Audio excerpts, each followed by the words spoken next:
नैन सिंह जी ने, हमारे रामलाल जी ने कांग्रेस पार्टी के बारे में, सरकार के बारे में।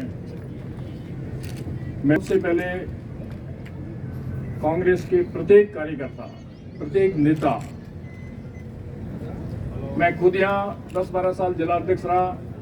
मेरे साथ में ईश्वर राम जी उधर बैठे हैं, लच्छी राम जी उधर बैठे हैं, भीख जी हमारे ब्लॉक अध्यक्ष थे, उनके साथ में काम करने का बहुत मौका मिला। यूथ कांग्रेस में हो, ये सारे कार्यकर्ता जो बैठे हुए हैं, मैं समझता हूँ कि इनके साथ में 10-15 साल तक हमने जिले के अंदर कांग्रेस को मजबूत करने का काम किया। मैं उनका बहुत बहुत धन्यवाद ज्ञापित करता हूँ कि वे आज इस अवसर पर मुझे आशीर्वाद देने के लिए, मेरे छोटे भाई कार्यकर्तागण, बड़े बुजुर्ग सभी आप यहाँ पधारे, बॉर्डर से लगाकर यहाँ तक जो मेरा मान सम्मान किया, उसके लिए मैं आपका बहुत बहुत धन्यवाद ज्ञापित करता हूँ। मंच पर हमारे सभी नेतागण विराजे हैं, सामने हमारे कांग्रेस के कार्यकर्ता भी हैं, दूसरी संस्थाओं के लोग भी हैं, कुछ सरकारी कर्मचारी भी। आपको ध्यान होगा कि गत बजट में माननीय मुख्यमंत्री जी ने काम किया। 2004 की जब सरकार थी भारतीय जनता पार्टी की, तब उन्होंने कर्मचारियों की पेंशन को खत्म कर दिया था।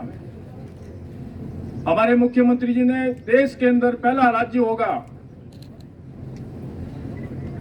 जहां पर इस पुरानी पेंशन स्कीम को तुरंत चालू किया। आज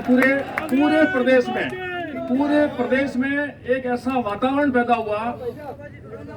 मैं देख रहा था पिछले 5-7 दिन से मुख्यमंत्री निवास पर हजारों की तादाद में लोग धन्यवाद देने के लिए आ रहे थे। बजट, चाहे बिजली का मामला हो, जालोर में भी मैं समझता हूं कि अब की पहली बार सारे काम जो हमें कई दिनों से मांग कर रहे थे, वो भी इस बजट में घोषणा हुई है। हमारे ग्रेनाइट एसोसिएशन के भाई बंधु भी पिछले दिनों जयपुर में आए थे, तो उन्होंने जालोर से एक बागरा की सड़क के 4 लाइन और उसको डिवाइडर के लिए भी उन्होंने मांग की थी। तो वो भी कल बजट के अंदर हमने घोषणा करवा दी है। वो थोड़ा मिस्टेक हो गई है, उसमें टाइपिंग मिस्टेक है, उसमें जालोर बागोरा लिख दिया, उसमें 25 करोड़ रुपए। वो जालोर बागरा के इस सड़क का ही है, 4 लाइन का, तो वो भी हो गई है। मैं उसको शुद्धिकरण वो भी कर देंगे। इसके अलावा जितने भी काम हुए सड़क के लिए, जरूर बिल्कुल वो टेक्निकल मामला था हमारा, भीख जी ठीक कहते हैं। टोल फैक्ट्रियों के साथ में अनुबंध होता है, अगर हम लोग कोई सरकार उनके खिलाफ कोई कार्रवाई करती है, टोल को खत्म कर दिए, तो वो कोर्ट में जाते हैं, तो फिर वो सड़क ऐसे कैसी पड़ी रह जाएगी। हमने पुरानी सरकार का बकाया 15-20 करोड़ रुपए जो इन टोल कंपनियों वालों को मुआवजे का जो देना था, उनको हमने पैसा दिलवाया मुख्यमंत्री जी से कहकर। हम सभी नेता लोग वहां गए थे और उन्होंने, मुख्यमंत्री जी ने बिल्कुल उसी दिन उस पर आदेश करके उन टोल कंपनियों को पैसा दिया और सड़क वो बननी शुरू भी हो गई है। हम तो भारतीय जनता पार्टी के नेता जब भी मिलते हैं, मैं अभी विधानसभा में भी परसों बैठा था, तो ये नारायण सिंह जी और छगन सिंह जी और सब, मैंने कहा यार धरने वरने देते हो, दिल्ली जाओ, देवजी पटेल को साथ लेके जाओ, नेशनल हाईवे होना चाहिए।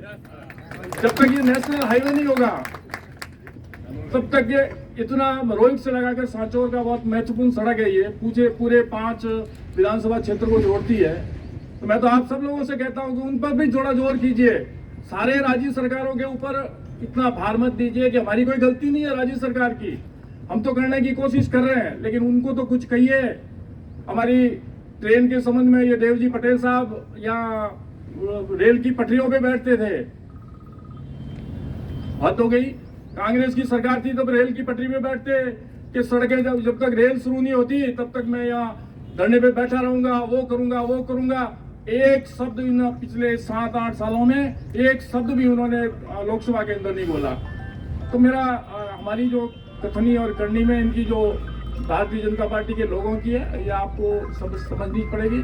मैं तो इतना ही कहूंगा कि मुझे माननीय मुख्यमंत्री जी ने, हाईकमान ने, आप सब लोगों के आशीर्वाद से, संगठन में इतने साल 30 साल तक काम करने के बाद हमारे नेता, इनका भी हमें बहुत सहयोग मिलता है।